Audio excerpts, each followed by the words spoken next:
আপনার 7 জন অফিসার ছিল, একজন পিয়ন ছিল, 2 জন ফেয়ার গার্ড ছিল, 10 জন আর 6 জন গ্রাহক, এই 16 জন ছিল। ঢোকার পরে গ্রাহকরা কি আটকা পড়েছিল ভিতরে? ওনারা গ্রাহকরা এখনো 6 জন আছেন, কারণ প্রশাসন ওনাদের সাক্ষ্য নিচ্ছেন, একটা মামলা হবে। না শুরুতেই ছিল। না বলছি যে একটু ঘটনাটা বলবেন, শুরুতে কিভাবে আপনারা ওরা গ্রাহক হিসেবে ঢুকেছে। হ্যাঁ, ওরা গ্রাহক হিসেবে ঢুকেছে।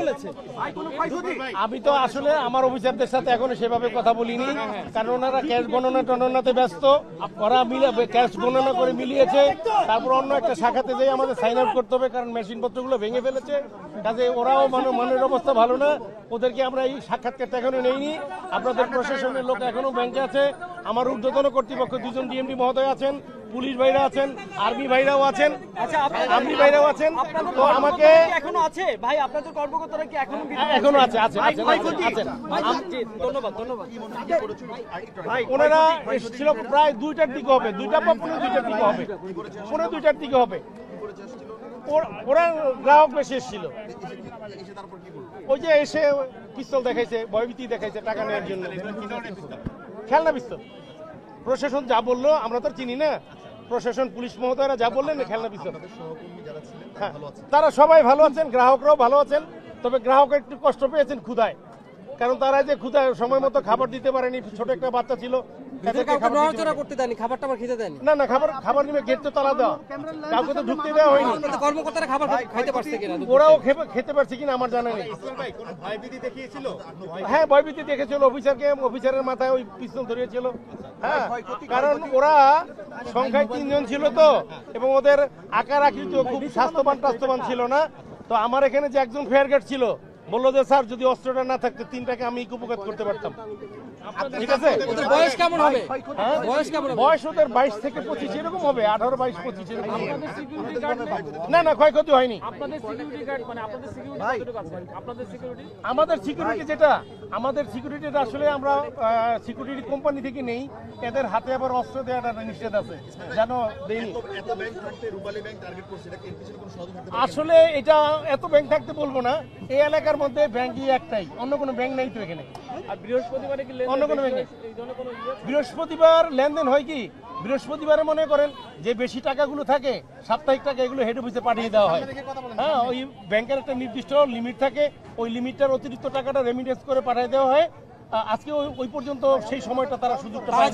এখন আমরা এই বাড়তি টাকাটা এখন গাড়ি আনতেছি পাঠিয়ে দেবো। তারা যে 15 লাখ টাকা দাবি করছে, 15 লাখ টাকা দাবি, আসলে আমি ওদের ট্যাক্সফুলি সংখ্যাটা জানতে চাচ্ছিলাম যে আপনারা কয়জন। ওরা বারবার বলতেছে 16 জন। তো আমি বলছিলাম যে ঠিক আছে, আপনাদের মানে সেফ এক্সিট দেবো, আপনারা কয়জন, আপনারা শুধু নামটা বলেন, আমি নিজে ঢুকবো, নিজে আপনাদেরকে বের করে নিয়ে আসবো। তখন একবার বলেছিল আমরা 15 লাখ টাকা নিয়ে যাব। আসলে এটা সত্য মিথ্যা কতটুকু আমরা বাহির থেকে জানি না। আমার পরিচয়, আমি মোহাম্মদ ইসমাইল হোসেন শেখ, আমি রূপালী ব্যাংকের জিএম, আমি বিভাগীয় কার্যালয় ঢাকা দক্ষিণের দায়িত্বপ্রাপ্ত।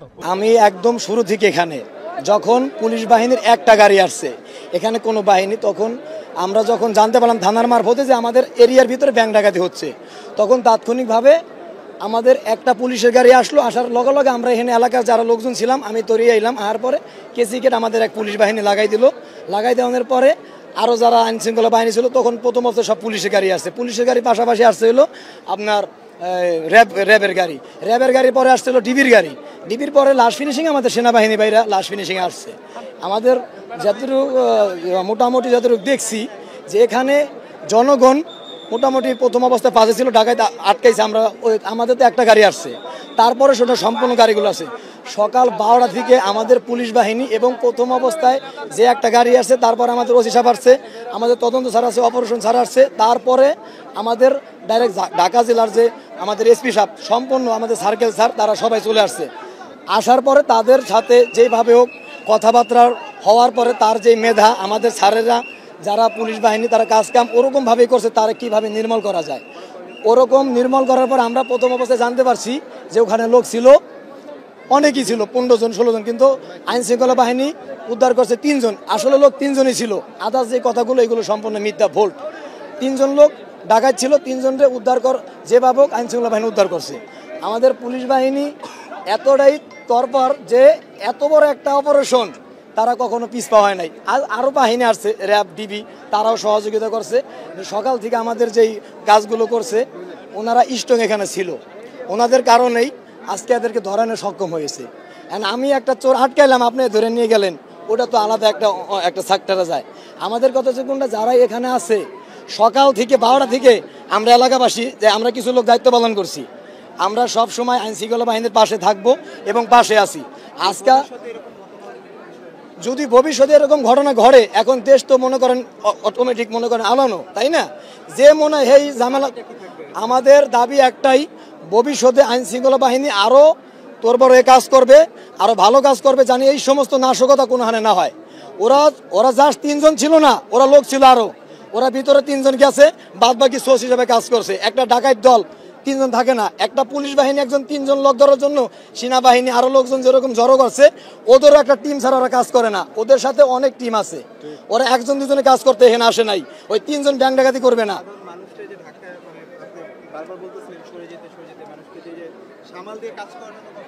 শোনেন ভাই, আমি একটা কথা বলি, হয়তো আমি ওরকম মাপের পুলিশ না, আমি ছোটখাটো কাজ কাম করি, তাদের যেটা বুঝি এটা পুলিশের কাজ, এটা জনগণের কাজ না, কোনো নেতার কাজ না।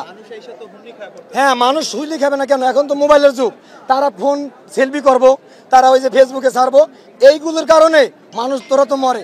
যে ঝামেলা হয়েছে, আপনারা সরে যান, আইন শৃঙ্খলা বাহিনী কাজ করার সুযোগ দেন। আপনারা কি করলেন? ওই জায়গার মধ্যে মনে করেন দাঁড়াই রইলেন, যে তাহলে পুলিশ বাহিনী কাজ করবো কিভাবে? মানে আমি এই যে একটু আগে আসছি, আমি সঠিকভাবে শুনছি এখানে 17 জন আসছে, কিন্তু এখন বর্তমানে শুনছি যে 3 জন।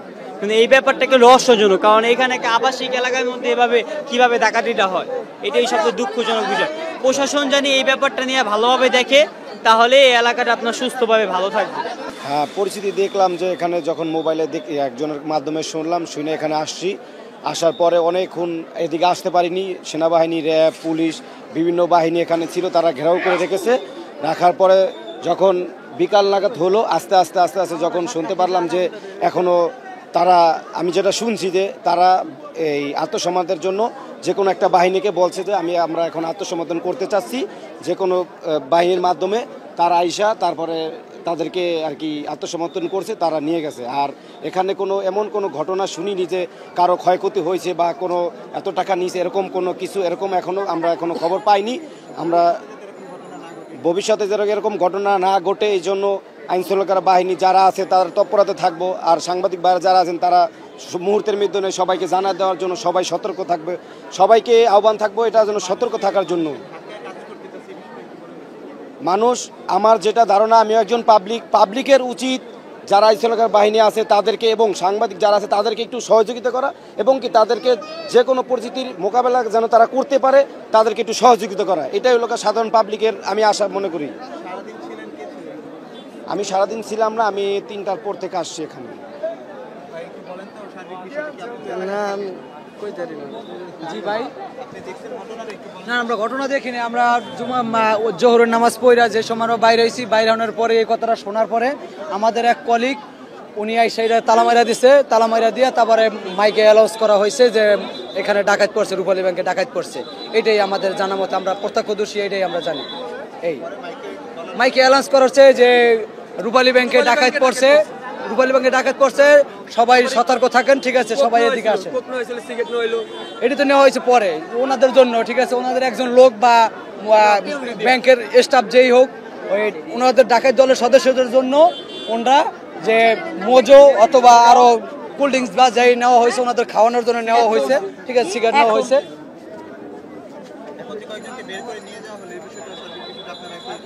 না, এখন আমরা তো এই পর্যন্তই জানি যে বাইর করে নিয়ে যাওয়া হয়েছে, ঠিক আছে। এখন এলাকার উৎসুক জনতার যে আছে, ঠিক আছে, এখন যে ভবিষ্যতে যে এরকম আর কিছু না হয়, ঠিক আছে, এই জন্য এলাকাবাসী যারা আছে, ঠিক আছে, আইন শৃঙ্খলা বাহিনী যারা আছে, সবাই একটু অ্যালার্ট থাকলে আমাদেরকে হবে।